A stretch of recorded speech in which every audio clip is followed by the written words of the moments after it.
നമസ്കാരം കഴിയുന്നതിന്റെ ഇടക്ക് നിനക്ക് പ്രാർത്ഥനയ്ക്ക് ഉത്തരമുള്ള സമയമുണ്ട്. നമസ്കാരത്തിനകത്ത് പ്രാർത്ഥിച്ചാൽ പ്രാർത്ഥനയ്ക്ക് ഉത്തരം കിട്ടുന്ന 3 സ്ഥലങ്ങളുണ്ട്. നമ്മളൊക്കെ സുന്നത്ത് നമസ്കരിക്കുമ്പോൾ ശ്രദ്ധിക്കണം.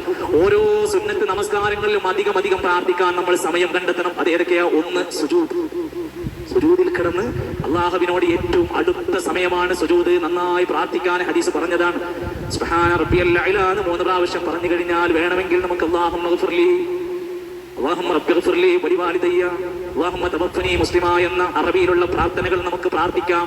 രണ്ടാമത്തെ സമയം ബൈന സജ്ദതൈൻ, 2 സുജൂദിന്റെ ഇടയിൽ ഇരുന്നിട്ട് അല്ലാഹുമ്മ ഗ്ഫിർലി വർഹംനി പറയുന്നുണ്ടല്ലോ.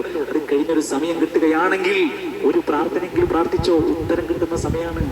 3 ബഅദ തശഹുദിൽ അഖീരി വഖബല സലാം, അവസാനത്തെ തഹ്ഹിയാത്തിൽ സലാം വീട്ടുന്നതിന്റെ മുമ്പ് സമയം കിട്ടിയാൽ ഒരു പ്രാർത്ഥന പ്രാർത്ഥിച്ചോ, ഉത്തരം കിട്ടുന്ന സമയമാണ്. നമസ്കാരം.